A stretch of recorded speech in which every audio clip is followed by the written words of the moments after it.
Man, I'm taking one for the team today. It's 7:16 on Monday evening, and the Sixers game is coming on pretty soon, so I'm repping my team, but I'm taking one for the team so I can get out this video. And today, we're going to be doing our top 10 players in NBA history. I'm going to give some honorable mentions, and then go through the top 10 players, in my humble opinion, as to who I think are the greatest players of all time in NBA history.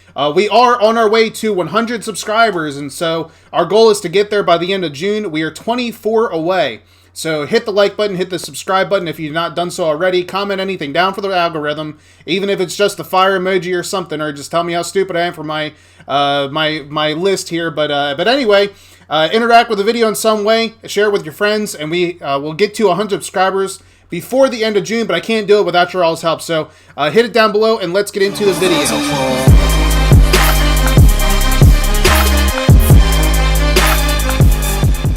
On my TikTok, I have highlights of these players all listed out from 10 to number 1.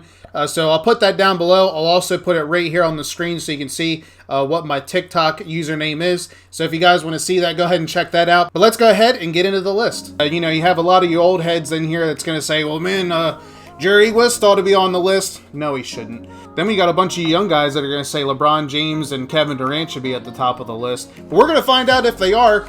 So let's go ahead and get into the honorable mentions. And I have 4 of them here. I could have went with one more, but I have 14 players on this list total. And if you don't like it, you know, tough luck. Anyway, Kevin Garnett, number 14. David Robinson, another honorable mention. Kevin Garnett and David Robinson, both very solid players. Oscar Robertson, the original Mr. Triple-Double. And then Bill Russell. Obviously, Bill Russell is known for how many championships he's won and leading those Celtics teams. So those are my honorable mentions. Let's go ahead and get into the top 10 list. All right, so starting off our list, number 10 is Hakeem Olajuwon. Hakeem Olajuwon, he is a one-time MVP. 2-time Finals MVP, obviously 2-time NBA champion. Those 2 years that Jordan was not really playing the full seasons with the Bulls, but he was off. He is a Hall of Famer, 12-time All-Star, 2-time rebounds champion, 2-time NBA champion, 9-time All-Defensive Player, 12-time All-NBA, and 2-time Defensive Player of the Year. He was the number 1 overall pick in the famous draft with him and Michael Jordan. Hakeem Olajuwon, one of the greatest players in NBA history. I have him at number 10 on my list. Very solid offensive player, very solid defensive player. There's players today like Dwight Howard and Kobe that really patterned a lot of portions of their game after Hakeem Olajuwon. He was very instrumental in the progression of a lot of post players in the NBA, learning a lot of post moves. And so Hakeem Olajuwon, very versatile and played both ends of the floor, so he is number 10 on my list. Sort of a controversial pick here at number 9, but we are going to go with Wilt Chamberlain. Obviously, Wilt Chamberlain is most well known for his 100-point game. He's the only person in NBA history to have a 100-point game. However, the one criticism that I've always had against Wilt Chamberlain and not putting him at the top of this list or towards the top of this list is that Wilt Chamberlain really, he was ahead of his time. And it's not necessarily something that you can, you can say that he wasn't a good player. Obviously, he was one of the best players of his era, one of the best players of all time. But he does not make the top of my list, and it's for just really one main reason. And I think that his stats are absolutely amazing, but they are somewhat reflective of the players that he played against at that time. So if you look at his stats in context of NBA history, at the time there was only 3 players that were over 7 feet tall. And while it doesn't necessarily mean that just because you're over 7 feet tall in that, in the late 60s, 70s NBA that you're going to be good, it did mean that Wilt Chamberlain was really a lot bigger than everybody that he played against. And 2 of those 7-footers that he did play against that would have been guarding him, they weren't very skilled players. They hardly averaged 6 and 7 points a game, so they were hardly difference makers. And Wilt Chamberlain, he was so strong, he was so far ahead of his time, but he really didn't have consistent players that were his size and his really could match his athleticism that would have been able to defend him.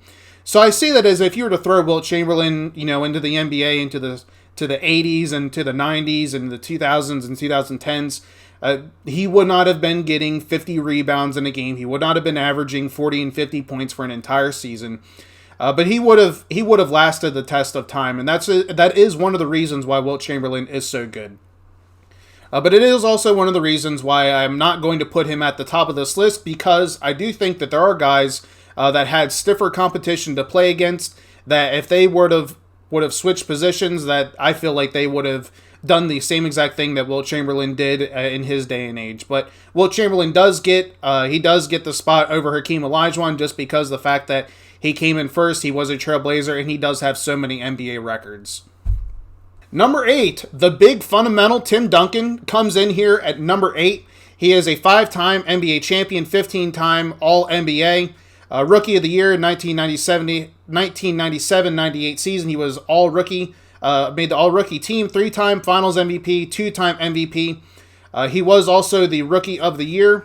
So Tim Duncan is a Hall of Famer. He is a 15-time All-NBA selection. He was a 3 times Final MVP, 2-time League MVP, and was 15 times on the All-Defensive team, and a 5-time NBA champ.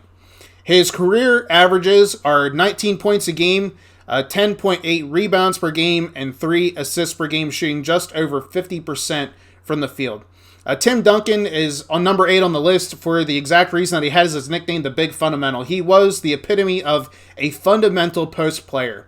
Not only that, he obviously played both ends of the floor as well. Similar to Hakeem Olajuwon, he played both ends of the floor, but he gets the spot here because of the overall success that he had as a team, the length of time that he played in the league and was successful, and he was always a good player every season that he was in the NBA. And all throughout his career, he won championships, so he was the epitome of a consistent player and the epitome of fundamental basketball. Number 7 is Shaquille ONeal. Shaquille ONeal was a 4-time NBA champion, 2-time scoring champion, 14-time All-NBA, 3-time All-Defensive team, and he was a 3-time Finals MVP and was also the Rookie of the Year in the 1992-93 season. His career averages are 23.7 points per game, 10.9 rebounds per game, and 2.5 assists. His field goal percentage was 58.2%. He gets the nod over Tim Duncan for me in this list for one main reason, is that Shaquille ONeal was a very good player for a very long time, also played both ends of the floor, basically 2001, 2002 for 2 to 3 years. Shaquille ONeal was essentially an unstoppable force. There really was nobody that could guard him until he ran into Ben Wallace. And so that's where Shaquille ONeal gets the nod ahead of Tim Duncan, is that for a brief period of time, something that Tim Duncan did not have was that he was the most dominant player in the NBA. Number 6 on the list is Kobe Bryant. Kobe Bryant, 2-time scoring champion, 5-time NBA champion, 15-time All-NBA, 12-time on the All-Defensive team, 2-time Finals MVP, and he was the MVP of the 2007 to 2008 season. In my opinion, I think that Kobe Bryant was robbed of one other MVP trophy from Steve Nash. I like Steve Nash. You know, white boys make noise. I gotta rep Steve Nash here. But Steve Nash did sort of steal one from Kobe, and Kobe Bryant is obviously one of the greatest players of all time. He was so good for so long. Came into the league. He really reminds me. Somebody that reminds me a lot of Kobe Bryant now is Devin Booker. I think that Devin Booker is going to be very good. He is very good already. But Kobe Bryant, one of the best players to ever come into the NBA. 25 points per game, 5.2 rebounds per game, and 4.7 assists. The Mamba mentality was real. He was clutch. He was good for so long. And Kobe Bryant, one of the closest things that we've ever seen to Michael Jordan. But Kobe Bryant, very good player, unstoppable, so good for so long. And it's unfortunate, that we don't have him here with us anymore today. But we can do our best to appreciate him for what he was. And that is one of the best players to ever grace the NBA.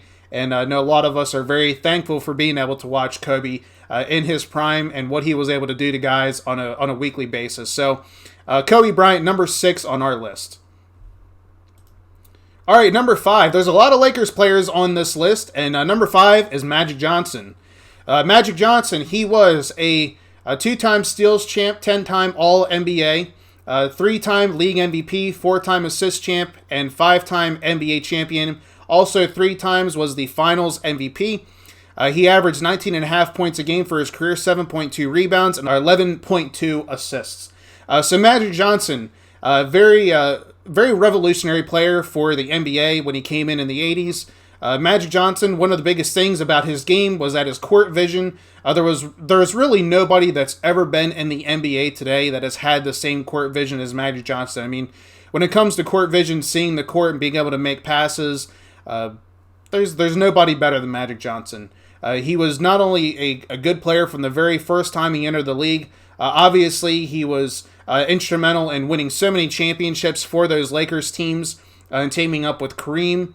But also Magic Johnson, he was just overall incredibly consistent, and I think that his playmaking ability and being able to facilitate to others is what puts him so high on this list.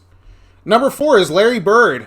Larry Bird, he was a 10-time All-NBA selection, 3-time champion, 3-time All-Defensive player, 2-time Finals MVP, and 3-time League MVP. He was also the Rookie of the Year in the 79-80 NBA season. So Larry Bird out of Indiana State University, he averaged 24.3 points per game, 10 rebounds a game, and 6.3 assists. So I actually didn't even realize that Larry Bird averaged a double-double for his entire career. What puts Larry Bird this high on the list is that while he may not necessarily have the same exact court vision that Magic Johnson did, Larry Bird could do everything on the court.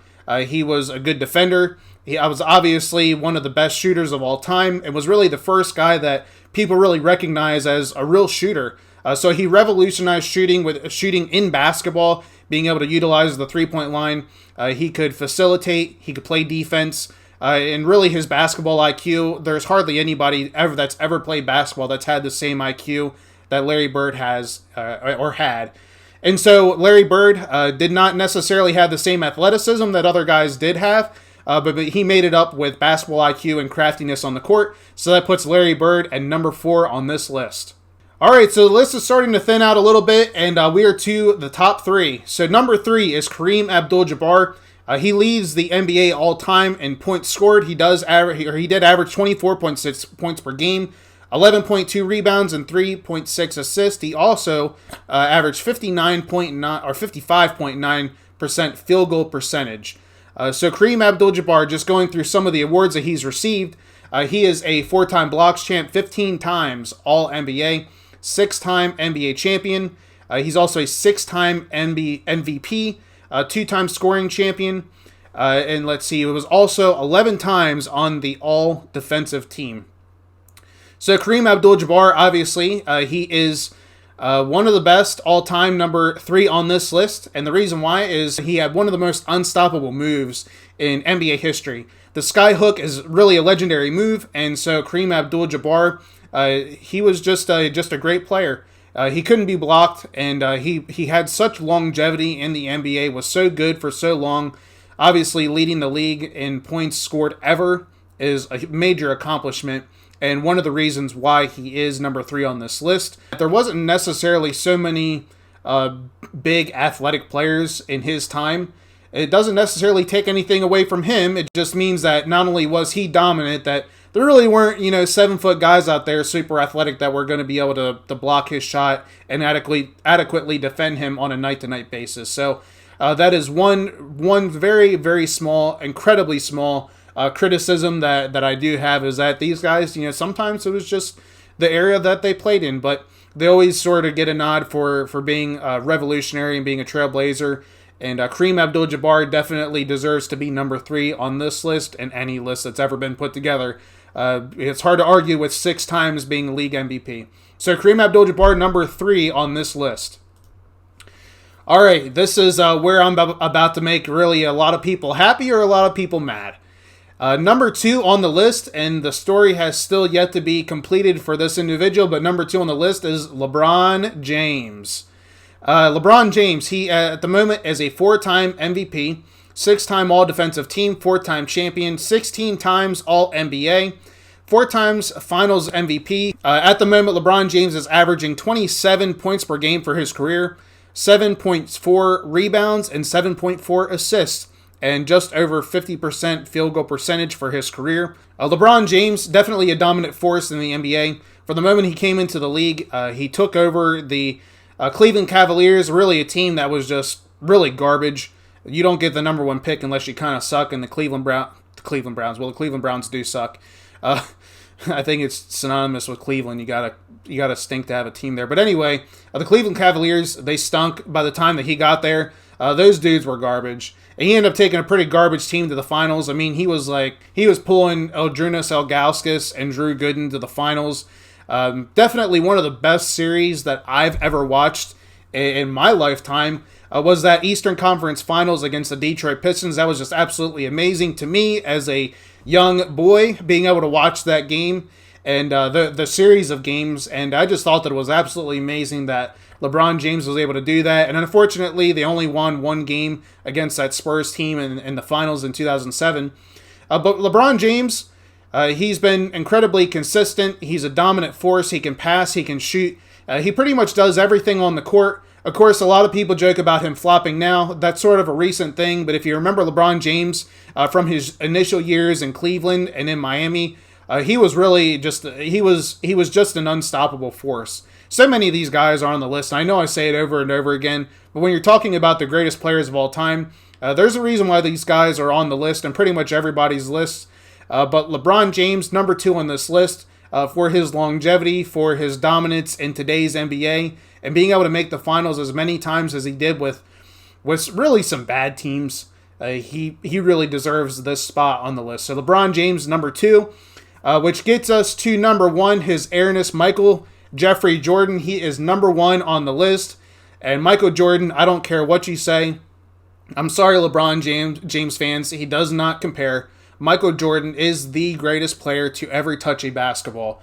I've heard the saying before, and I'm not exactly sure where it came from or who said it or what exactly the quote is. I'm going to butcher a little bit, but essentially the idea is that Michael Jordan played basketball. He was better at his craft, at his career, than any person has ever been in any other field ever. And the more that I watch the highlights, the more that I start to believe it. If you look at the way that Michael Jordan played basketball, how good he was really from the first time that he stepped in the NBA, even back to his days in college playing at North Carolina. Shout out to my fellow Tar Heels fans.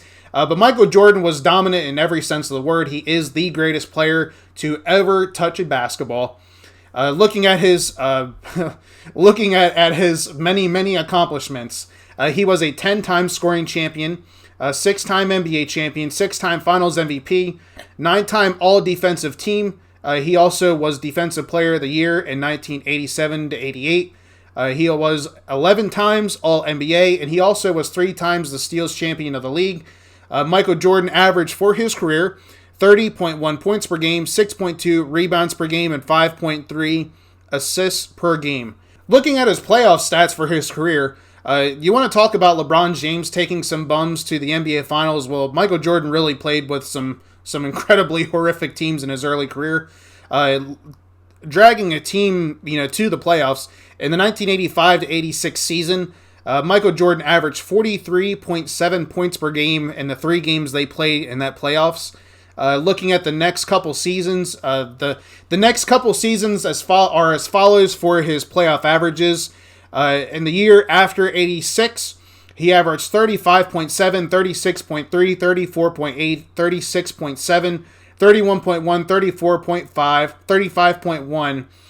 35.1. Basically, from that point to 1992 to 93, he averaged basically 35 to 36 points a game every single playoffs that he played in.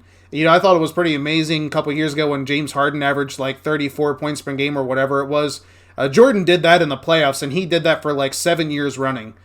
So Michael Jordan, there's really not a whole lot that can be said that hasn't already been said, but Michael Jordan is the greatest player of all time in NBA history.